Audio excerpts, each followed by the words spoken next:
Second year के paper 2 की unit 1 ultra violet spectroscopy और इंफ्रारेड स्पेक्ट्रोस्कोपी को हम समझने की कोशिश कर रहे हैं। और उसकी थ्योरी हमने देखी थी, लैम्बर्ट बियर्ट लॉ पर आधारित है और एब्जॉर्प्शन स्पेक्ट्रोस्कोपी के अंतर्गत हम इसको पढ़ रहे हैं। इसमें हमने देखा कि 5 तरह के ऑर्बिटल्स होते हैं, सिग्मा, पाई, नॉन बॉन्डिंग और एंटी बॉन्डिंग में पाई एंटी बॉन्डिंग और सिग्मा एंटी बॉन्डिंग। और 3 प्रकार के इलेक्ट्रॉन्स हमने देखे हैं, पाई, सिग्मा और नॉन बॉन्डिंग। तो 3 तरह के तो इलेक्ट्रॉन्स हमने देखे और 5 तरह के ऑर्बिटल्स में ये इलेक्ट्रॉन्स डिस्ट्रीब्यूटेड रहते हैं। टाइप्स ऑफ ट्रांजिशंस हमने देखा, ऊर्जा स्तर, इनका ऊर्जा का क्रम क्या रहता है, सबसे अधिक ऊर्जा किस में होती है, अंतर ऊर्जा का, और कम ऊर्जा किस में होती है। इसी क्रम में हम आगे देख रहे हैं C डबल बॉन्ड C, और अगर ये कॉन्जुगेशन में हो, यानी इथीन का एक molecule CH2 double bond CH2, अगर इसके कॉन्जुगेशन में और C डबल बॉन्ड C के मॉलिक्यूल्स जुड़ते चले जाते हैं तो कॉन्जुगेशन क्या हो जाता है, इथीन। हम 3 उदाहरण देखेंगे, 1,3-ब्यूटाडाइन और 1,3,5 हेक्साट्राईइन। तो डाईइन, इन, डाईइन और ट्राईइन, जिस तरह से कॉन्जुगेशन बढ़ता जाता है हम देखते हैं कि इन मॉलिक्यूलर ऑर्बिटल्स के बीच में ऊर्जा का जो स्तर है वो घटता चला जाता है। यहाँ हम देखते हैं पाई से पाई एंटी बॉन्डिंग इथीन मॉलिक्यूल में, इथिलीन मॉलिक्यूल में। तो अगर ट्रांजिशन पाई से पाई एंटी बॉन्डिंग में होता है तो जो लैम्डा एब्जॉर्ब होता है यहाँ पर वो आता है 165 नैनोमीटर्स। तो ये जो डिफरेंस है ये मैक्सिमम है पाई से पाई एंटी बॉन्डिंग में। यदि इथिलीन ग्रुप में एक और इथिलीन ग्रुप ऐड होकर मॉलिक्यूल बन जाता है 1,3-ब्यूटाडाइन, तो हम देख सकते हैं कि यहाँ पर पाई बॉन्डिंग सबसे नीचे वाला और पाई एंटी बॉन्डिंग सबसे ऊपर वाला, इन दोनों के बीच में 2 ऑर्बिटल्स और आ गए हैं और कुल मिलाकर 4 मॉलिक्यूलर ऑर्बिटल्स बन गए हैं। और यहाँ पर ऊर्जा का जो स्तर है वह कम हो गया है। तो हमें जो 2 बॉन्डिंग ऑर्बिटल्स मिले हैं, पाई 1 और पाई 2, उसमें इलेक्ट्रॉन्स रहते हैं और ऊर्जा को अवशोषित करके ये इलेक्ट्रॉन्स एंटी बॉन्डिंग पाई 3 और पाई 4 के अंदर ट्रांजिट हो सकते हैं। इनके बीच में जो ऊर्जा का स्तर है, जो 165 nm लैम्डा मैक्स वहाँ पर था, वह अब घटकर 217 नैनोमीटर हो गया। यानी लैम्डा मैक्स की जो वैल्यू है वो तो बढ़ गई है, एनर्जी की वैल्यू कम हो गई है। हम जानते हैं कि लैम्डा और फ्रीक्वेंसी जो एनर्जी है h न्यू, उसके बीच में जो संबंध है वो व्युत्क्रमानुपात का है, यानी lambda is inversely proportional to 1/न्यू फ्रीक्वेंसी। तो यदि फ्रीक्वेंसी बढ़ रही है यानी ऊर्जा बढ़ रही है तो लैम्डा कम हो जाएगा, और अगर लैम्डा बढ़ रहा है इसका मतलब है ऊर्जा कम हो रही है। LUMO का मतलब है यहाँ पर लोएस्ट अनऑक्यूपाइड मॉलिक्यूलर ऑर्बिटल।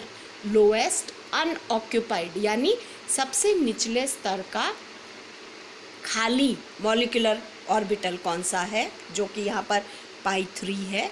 और हाईएस्ट ऑक्यूपाइड मॉलिक्यूलर ऑर्बिटल यानी सबसे अधिक ऊर्जा का जो भरा हुआ मॉलिक्यूलर ऑर्बिटल है उसे हम कहते हैं HOMO और LUMO, जो यहाँ पर स्पष्ट हमें दिख रहा है और हम संक्रमण को अच्छी तरह से इसमें समझ पा रहे हैं। एक उदाहरण हम और लेते हैं, वह है 135 हेक्साट्राईइन का। 135 हेक्साट्राईइन में हम देखते हैं हमने एक CH डबल बॉन्ड CH2 और इंट्रोड्यूस कर दिया और अब हमारे पास 3 जो डबल बॉन्ड अनसैचुरेशन है वो कॉन्जुगेशन में आ गए। तो हमारे पास 3 बॉन्डिंग पाई ऑर्बिटल्स आ गए और 3 ही एंटी बॉन्डिंग पाई ऑर्बिटल्स आ गए। तो जो HOMO और LUMO के बीच के जो ऊर्जा का अंतर है वह और कम हो गया। स्पष्ट हमें यहाँ पर दिख रहा है पाई 1, पाई 2 और पाई 3 बॉन्डिंग ऑर्बिटल्स हैं, जिनमें जो इलेक्ट्रॉन्स हैं वह पाई इलेक्ट्रॉन्स एग्जिस्ट करते हैं और ऊर्जा को अवशोषित करके, यह ऊर्जा यहाँ पर हम देखें तो नैनोमीटर्स इंक्रीज़ हो गए हैं, 253 नैनोमीटर्स लैम्डा इंक्रीज़ होकर, यानी ऊर्जा कम हो जाती है और फ्रीक्वेंसी कम हो जाती है एब्जॉर्प्शन की। वह जो इलेक्ट्रॉन्स हैं वह पाई 4, पाई 5 और पाई 6 में जा सकते हैं, जो कि एंटी बॉन्डिंग ऑर्बिटल्स हैं अधिक ऊर्जा के। तो हम यहाँ पे फिर क्लियरली समझ सकते हैं, HOMO किसे कहते हैं, highest occupied molecular orbitals. LUMO किसे कहते हैं, लोएस्ट अनऑक्यूपाइड मॉलिक्यूलर ऑर्बिटल्स।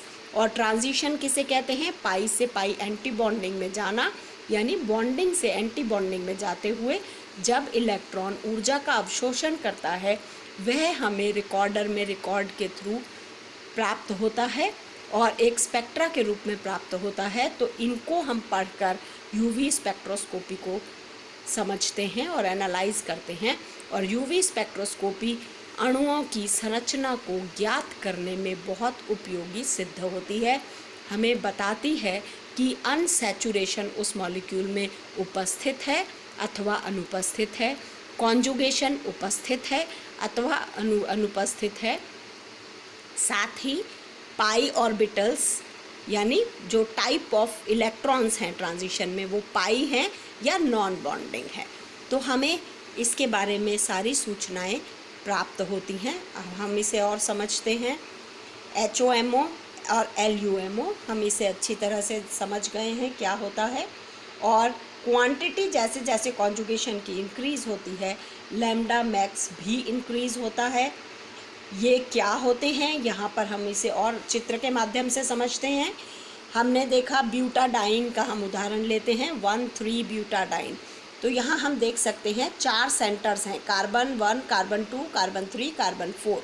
और इसके जो पाई ऑर्बिटल्स के अंदर इलेक्ट्रॉन्स हैं, उन सभी में अगर उन सब का जो पॉजिटिव है वह एक तरफ रहता है और नेगेटिव पोल एक तरफ रहता है, तो जो ओवरलैपिंग है वह कंप्लीट ओवरलैपिंग यहाँ पर होती है। तो यह जो स्थिति बनती है ये लोअर एनर्जी की होती है, यानी जो हमने ऊपर देखा वह बॉन्डिंग कहलाती है लोअर एनर्जी की। पाई 1 जो सिचुएशन है यहाँ पर 1,3 ब्यूटाडाइन में, वह डिस्ट्रीब्यूशन इस प्रकार से होता है जिसमें सभी पॉजिटिव ऊपर हैं, सभी नेगेटिव नीचे हैं, कंप्लीट ओवरलैपिंग है और कोई नोड नहीं बन रहा है। पाई 2 के लिए जो व्यवस्था है उसमें हम देखते हैं थोड़ी सी एनर्जी हाई हो जाती है बॉन्डिंग में, और पाई 2 वाले स्तर को हम समझ रहे हैं यहाँ पर, जिसमें एक नोड बनता है, यानी C1 और C2 के लिए दोनों पॉजिटिव लोब एक तरफ रहते हैं और C3 और C4 के लिए दोनों पॉजिटिव लॉब्स जो हैं वो अपोजिट तरफ लेकिन एक तरफ रहते हैं। तो 2 तरह की ओवरलैपिंग संभव है और एक नोड हमें प्राप्त होता है। यह स्थिति है हाई एनर्जी बॉन्डिंग के लिए पाई 2 के लिए। तीसरे प्रकार की स्थिति पाई 3 के लिए, यहाँ हम देखें पाई 3 जो हमारा बॉन्ड है यहाँ पर, और पाई 4 हम इनको देखेंगे।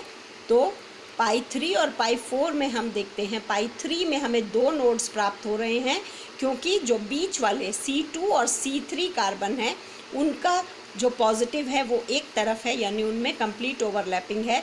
लेकिन टर्मिनल कार्बन्स पर C1 और C4 पर जो लॉब्स हैं वो जो है ऑपोजिट हैं, पॉजिटिव ऊपर है, इधर भी पॉजिटिव ऊपर है, तो ये उसके साथ ओवरलैप नहीं कर सकते C2 और C3 के साथ। हमें 3 अलग अलग ओवरलैपिंग प्राप्त होती है और इस तरह से 2 नोड्स इस स्थिति में बनते हैं, यानी ये लो एनर्जी का एंटी बॉन्डिंग पाई 3 के लिए हमें ये व्यवस्था प्राप्त होती है। चौथे प्रकार की व्यवस्था यानी हाईएस्ट एनर्जी वाला जो एंटी बॉन्डिंग है, हाई एनर्जी एंटी बॉन्डिंग, उसमें कोई भी लॉब जो है ओवरलैप नहीं कर सकता, यानी एक दूसरे से ऑपोजिट होता है। एक तरफ C1 पर अगर पॉजिटिव ऊपर है तो हम देख सकते हैं C2 पर पॉजिटिव नीचे है, C3 पर पॉजिटिव ऊपर है तो C4 पर पॉजिटिव नीचे है। तो इस तरह की व्यवस्था में हमें 3 नोड्स प्राप्त होते हैं और हमें सबसे कम ऊर्जा, सबसे अधिक ऊर्जा वाला पाई 4 एंटी बॉन्डिंग ऑर्बिटल प्राप्त होता है। तो ये व्यवस्था जो है वो संक्रमण में रहती है। यह बहुत बेसिक व्यवस्थाएं हैं।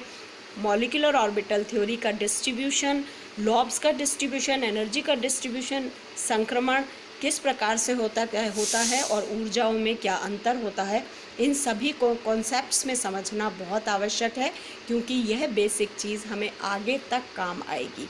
तो पाठ्य पुस्तकों को हम अच्छी तरह से पढ़ें, इस कॉन्सेप्ट को समझने की कोशिश करें और उसके बाद हम आगे पढ़ेंगे।